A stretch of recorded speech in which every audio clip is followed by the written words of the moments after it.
Allez, salut à vous, c'est Til, j'espère que vous avez passé donc une très bonne semaine. On se retrouve en ce samedi 15 mai pour vous, un mois il est vendredi soir, pour faire un point donc, sur le marché crypto comme d'habitude.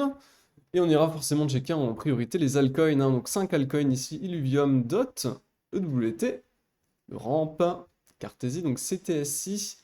Et on fera forcément un point quand même sur le Bitcoin, hein, étant donné que ça bouge. Ainsi que du coup sur la Bitcoin dominance, ainsi que du coup l'Ethereum Bitcoin, hein. Désolé d'abord, hein, tout d'abord pour la qualité du micro. Je suis en train de changer de setup, etc. Donc, j'aurai, voilà, je reprendrai mon micro, donc le retour du micro, certainement mardi, je pense. Mardi au plus tard, voire peut-être même dimanche, on verra. On verra comme ça se passera à ce niveau-là, mais normalement, voilà, le retour du micro devrait arriver assez vite. En théorie, je rappelle simplement du coup, si vous avez certains soucis au niveau des éléments de langage qui seront utilisés au cours de cette vidéo, n'hésitez pas à aller checker directement ce lexique, hein, qui est disponible dans la description, où vous trouverez du coup tous les termes, hein, techniques, hein, que je vais pouvoir aborder au cours de cette vidéo. Ainsi que du coup donc, dans le Google Drive toujours, hein, qui est mis à disposition de tout le monde, absolument tout le monde. Aussi forcément une stratégie de trading, hein. Donc on va dire les notions élémentaires. Construire une stratégie de trading, du coup toutes les étapes, hein, clés pour mener à bien forcément et construire un système de trading de qualité. Donc vous avez voilà, un petit aperçu ce que ça peut donner avec quelques cas pratiques et pour le coaching, hein, n'hésitez pas directement à aller checker cette vidéo où bah, forcément hein, elle complétera, elle répondra normalement à toutes vos questions. Allez, on est parti donc sur le Bitcoin d'un point de vue donc daily, hein, ici. Toujours hein, dans finalement dans une sorte de range légèrement haussier, hein, sur le Bitcoin, avec quand même ici en cours de clôture donc, les 50K hein, globalement, hein. C'est les 50K ici qui tiennent pour l'instant, avec du coup le Vegas hein, qui a été frappé. Donc si vous voulez mon avis là-dessus, un peu plus poussé, forcément allez voir le live que j'ai fait il y a 2 jours. C'est du coup, ouais c'est ça le live que j'ai fait il y a 2 jours, où je parlais de ça. C'était le jeudi. Et effectivement, ici, voilà, quand même une bougie de retournement. Je me suis dit, on est quand même sur support. J'ai vu qu'il y avait quand même quelques fundings encore un peu longues hein, sur ces niveaux. Donc, moi, personnellement, je suis rentré hein, sur les 47 000. J'avais mis un everyone hein, dans la nuit au moment où on a frappé le niveau. Donc, je me suis fait exécuter en ordre limite. J'ai reçu une alerte, donc tout de suite, je suis arrivé. J'ai dit que je faisais une action hein, simplement sur ces niveaux. Et par contre, hein, effectivement, là, on a encore un peu de levier. Donc, on a encore quelques personnes qui ont l'air d'être en levier, en tout cas sur ça. C'est pas très bon hein, quand on est sur un support, souvent d'être en levier. Donc, on va peut-être mécher. On va peut-être mécher. Ceci dit, étant donné qu'on actionne quand même la zone, pour moi, technique qui est majeure, hein, qui historiquement fait un énorme travail, comme je passe tout de suite à l'action, hein, même si effectivement il y a des chances qu'on puisse mécher en dessous, c'est pas grave, parce que de toute façon c'est très souvent en tout cas des V-bottom, hein. Les patterns qui finissent là-dedans sont très souvent des V-bottom, donc du coup si on y va on va pas y aller très longtemps quoi finalement, donc je peux même peut-être rater des entrées manuelles sur les alts hein, si je suis pas là ou pas disponible, je ne sais pas. Mais en tout cas voilà, le but ici c'est carrément les 41 000, bon les 41 500 je pense au niveau de l'alerte pour du coup le premier arrêt hein, finalement depuis entre le bottom du bear market et le top qui a été mis ici. Une entrée ici, hein, 41 000, 41 500 à peu près dans ces eaux-là, hein. C'est ce niveau du coup que j'isole pour rentrer une deuxième fois. Donc tout le cash hein, que j'ai de côté sera réinvesti ici, donc que ce soit sur l'ordre limite pour le Bitcoin, ou alors du coup forcément le reste sera rentré en manuel directement dans les altcoins.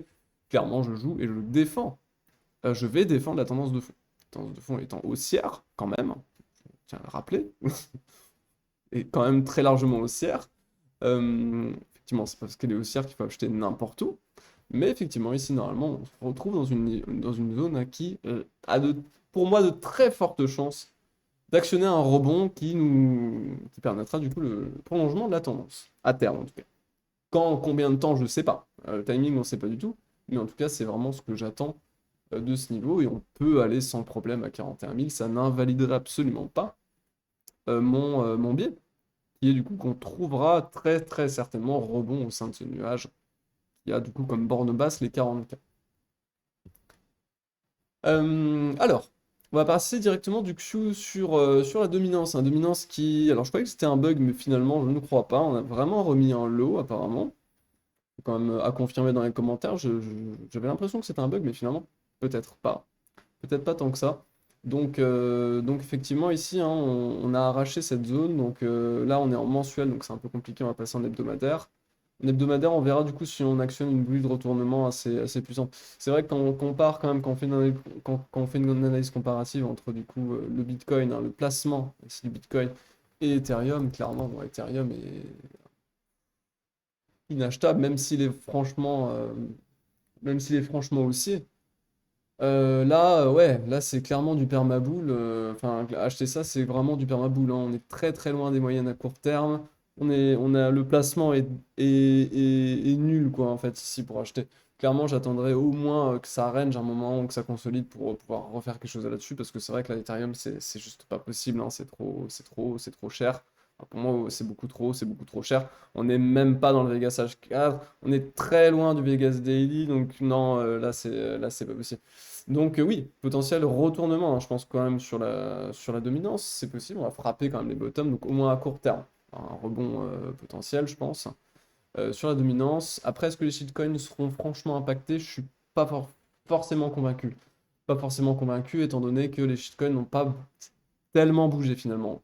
Tout ce qui est low cap, mid cap, low cap, n'ont pas franchement bougé. Ça a été surtout les grosses majors qui ont tiré le marché ici vers le haut sur les 2 derniers mois. Donc je pense que sur les shitcoins, type par exemple ELV, ça va me permettre de faire une transition de qualité. Ça risque d'être intéressant. Ça risque d'être intéressant. D'ailleurs, on voit hein, ici que c'est intéressant. C'est intéressant. Donc, on va plutôt tracer une zone d'ailleurs. Une zone avec la mèche, hein, la plus haute. Cours de clôture le plus haut. En l'état, en théorie, normalement, ça devrait faire plutôt office de résistance ce niveau, hein. Donc, on va quand même changer sa couleur. Euh, Background. Hop. Voilà. Je vais virer ça. Voilà. Donc ça devrait en théorie faire office de résistance, donc on verra maintenant si on clôture au-dessus ou pas. Si on clôture au-dessus de cette mèche, très forte chance du coup qu'on puisse aller plus haut, clairement. On a du coup un top, hein. On a un top de marché à combien? On a un top de marché à 126. On a des cours de clôture à un gros level ici, je trouve, sur les 100. Donc, c'est vraiment un niveau en plus psychologique et chartiste, hein. Donc les 100 qui pourraient potentiellement, je pense, trouver rebond d'un point de vue chartiste. Ici, je pense que c'est le niveau le plus fort qui pourrait permettre potentiellement à un rejet avant un pullback de ce niveau. Quand on casse un niveau très souvent le pullback, avant ensuite d'instaurer potentiellement une tendance haussière. Voilà, ça c'est dans la théorie. Après, il peut faire ça, hein. Il peut faire ça en ligne droite ou réintégrer. Mais pour l'instant, du coup, on verra la clôture. La clôture du jour déjà donnera un signal qui sera intéressant. Clairement, parce qu'on est vraiment dans un range et on en sort maintenant de ce range, hein. Ça fait quand même depuis mi-avril qu'on est dans ce range. Donc clairement, ici, je trouve très intéressant. Voilà, c'était pour faire une petite update là-dessus. La dernière fois, quand j'en ai parlé, on était ici. Et on était en train de faire une sorte de structure descendante. Je disais, attention, le support est. Franchement, moi, j'ai payé le support, c'est pour ça que j'étais là. Mais, effectivement, il y avait quand même des chances, hein. Mettons qu'on casse, qu'on puisse se projeter plus bas. Finalement, ça ne s'est pas passé comme ça. On va continuer du coup à range, hein. C'est pour ça que les triangles dans les ranges, finalement, bon, il vaut mieux s'en passer, quoi.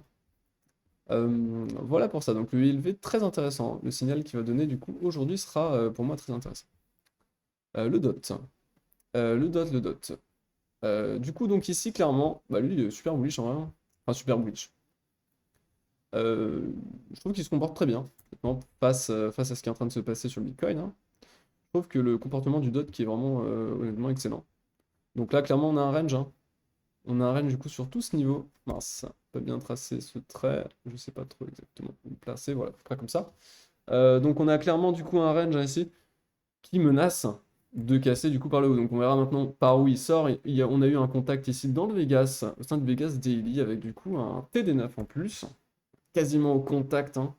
Et on était venu chercher 2 jours avant et ensuite TD9 et on a failli ici hein, re-rentrer en contact sur le Vegas Daily. C'était quand même le cours de clôture le plus bas, le plus intéressant. Donc clairement le TD9 ici qui a fait un taf aussi assez impressionnant. TD9 acheteur ici qui fait un taf relativement impressionnant. Vous pouvez regarder hein, la qualité du TD9 hein, ici qui est absolument insane, hein. TD9 ici, il engendre un repli et une consolidation. TD9 du coup ici qui engendre une belle correction. TD9 ici avec, je crois, quasiment une raceline ici sur les cours de clôture qui marque la consolidation. TD9 tout en haut ici qui marque la correction. TD9 qui marque le rebond. Et TD9 qui est quasiment sur un sans faute hein, ici. Donc très fort le TD9. Clairement le Dodge je le trouve honnêtement pas mal du tout. Maintenant il va falloir qu'il casse ce range. S'il casse ce range honnêtement je pense que c'est clairement un candidat. Hein. C'est clairement un très bon candidat en termes de major. Hein. Alors EWT on en parle enfin on entend parler quelques, quelques jours. EWT hein, ici qui du coup a pullback. Hein, avait déjà pullback finalement son Vegas. Vegas Daily, on en parle très souvent du Vegas Daily, mais voilà, hein, Vegas Daily, boum, on rentre dedans, hop, hein, et on monte. Hein. C'est régulièrement, de toute façon, en bull run, c'est souvent ce qui se passe. Hein. Que ce soit sur les altcoins ou Bitcoin, c'est souvent le niveau fatidique à travailler. Hein. Clairement, double bottom dedans. Bon, la mèche est dégueu, là, honnêtement. C'est vraiment dégueu. Donc, on va peut-être instaurer plutôt un range. Hein. Je sais pas trop, hein, parce que là, normalement, c'est un double bottom, mais la target theory a déjà été atteinte sur une mèche. C'est bizarre. C'est un peu étrange comme move. Peut-être plutôt se projeter à la limite sur un range et une consolidation, le temps que du coup, voilà, retape très certainement du Vegas et le temps que du coup que le marché reparte, parce que voilà, si Bitcoin chute à 41 000, il va très certainement au moins revenir, je pense, sur son bas de range, ou au moins retravailler ici son Vegas, hein, avant du coup de très certainement repartir hein, ici. Donc je pense que cette zone qui risque quand même d'être intéressante sur ce coin. Mais oui, on s'approche quand même de niveaux qui sont intéressants, qui ont déjà été frappés d'ailleurs. Hein. C'était potentiellement déjà des achats qui pouvaient être jouables sur ce niveau. Donc oui, tendance haussière. Franchement, la construction est pas non plus ultra parabolique et déconnante. On est sur une capitalisation, je crois, qui est de la mid-cap, on est autour de 142, donc ça a l'air quand même relativement safe. Donc oui, c'est pas si mal, à part voilà, ça c'est bizarre, ça je sais pas trop, je pense que c'est un listing, il y a dû y avoir quelque chose. Hein. Il y a dû se passer quelque chose sur cette journée-là. Mais oui, la tendance est saine et on reteste du Vega, donc très certainement du coup revenir taguer un ces niveaux à la limite pour venir chercher potentiellement un achat. Le ramp. Hein. Le ramp ici qui s'approche, qui a quasiment touché à deux reprises hein, son Vegas daily, idem. Hein. Même chose, toujours le Vegas. Hein. Je pense qu'on doit être sur une ligne de tendance. Euh, plutôt en mode aimant. Tac. Ah oui, par contre, il faut que je puisse l'étendre. Étendre vers la droite. Voilà. Alors la ligne ici. Ok, donc celle-ci, on la touche pas par contre. Je pense qu'on va très certainement toucher l'autre. Ouais, bon. Globalement, on est dans un cluster de bull trend. Hein. Un cluster de bull trend ici avec du coup en plus du Vegas. Un début de Vegas hein, ici, étant donné qu'il n'est pas encore imprimé, il n'est pas encore. On n'a pas encore dessiné la 233, le MA 233, donc on n'a pas encore la grosseur du nuage. Mais je pense que ça va faire un truc comme ça. Hein. Donc clairement ici, tous ces niveaux, je pense, seront d'un intérêt relativement croissant. Plus on descendra, plus ce sera d'un intérêt croissant sur le ramp qui nous structure quelque chose, une structure un peu bizarre, mais en même temps, s'il rebondit ici, qui nous claque potentiellement le bottom, derrière la target, elle va être sur les tops. Si on revient sur les tops, on va très certainement du coup se lisser sur plus d'ATH et compagnie. Donc clairement, ce genre de niveau, Vegas et tout, ça peut être des points de repli qui peuvent être quand même intéressants, hein, parce qu'on est quand même sur un... Si on prend le top, si on prend le retracement, on est quand même sur un moins 54%, moins 60% par rapport au bottom. Je rappelle qu'on est encore en bull run, donc oui, je préfère payer un truc à moins 60% qu'un truc qui a plus 40% sur la journée et qui est en train de faire une ATH, type TH quoi. Hein. Donc oui, je préfère ce type de candidat, clairement. CTSI. Bon, là, c'est trop. Là, pour le coup, c'était si, bon, bah, c'est boule, hein. C'est boule, mais c'est ultra parabolique. C'est ultra parabolique. Donc là, waouh. Là, honnêtement, il faut s'accrocher. Hein. Là, il faut vraiment s'accrocher. C'est compliqué, c'est compliqué. C'est compliqué. On va quand même tracer, voilà, des retracements. Je sais pas lequel est le bottom hein, ici, à vue d'œil, j'en sais rien. J'ai l'impression qu'à vue d'œil, c'est celui-ci, on va quand même vérifier. Mais, hop. Ah bah non, c'était l'autre. Bon, c'est à un tick près, je crois. Hein. là. Ouais, c'est lui. C'était lui le bottom. Bon, on est très proche, hein. Mais en même temps, vous voyez, des fois, un micro décalage, on va passer en linéaire, pouf, ça va fortement changer les fibos. Attention, d'où toujours, j'insiste vraiment sur ça, l'intérêt d'être toujours vraiment enfin, le plus précis possible. Vraiment le plus précis possible, parce que ça peut franchement jouer. Ça peut franchement jouer beaucoup.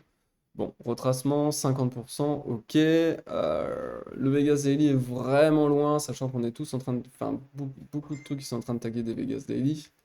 Certainement, voilà, on a très certainement trouvé la dynamique sur le H4. Hmm. Honnêtement, pour moi, c'est trop haussier. Personnellement, j'y toucherai pas. J'y toucherai pas, parce que c'est trop parabolique pour moi. Et le moment où ça va se calmer, ça va se calmer et on va retracer fort et on va peut-être mécher en bas ou ce genre de choses. Je vais regarder un peu la cap. Je sais pas du tout. On peut en être. Ouais, 176 en plus. Donc on est quand même sur une cap qui est quand même relativement lourde. De plus en plus de liquidité dedans. Donc ça risque quand même, je pense, de se calmer au bout d'un moment, cet effet parabolique délirant. Hmm.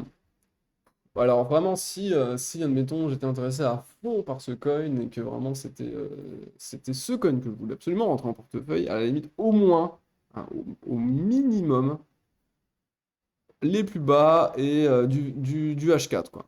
Du Vegas H4, au minimum.